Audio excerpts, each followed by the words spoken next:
তাবুকের যুদ্ধে শত শত মানুষ শহীদ হয়ে গেছেন। জোরে বলুন না সুবহানাল্লাহ। ঠিক কি না? ওয়াজ বুঝছেন? শত শত মানুষ শহীদ হয়ে গেছে। এই জন্য ভালো যদি বাঁচতে হয় নবীকে বাঁচুন।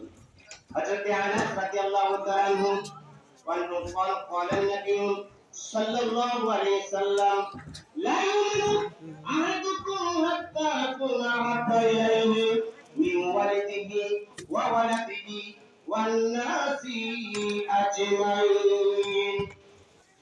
হযরত আনাস রাদিয়াল্লাহু তাআলা থেকে আমার রাসূল পাক সাল্লাল্লাহু আলাইহি ওয়াসাল্লাম হাদিসটা ইরশাদ করেছেন, লা ইউমিনু আহাদুকুম হাত্তা কুনা আহাব্বা, ততক্ষণ পর্যন্ত কেউ মুমিন হবে না, মুত্তাকি হবে না, পরহেজগার হবে না।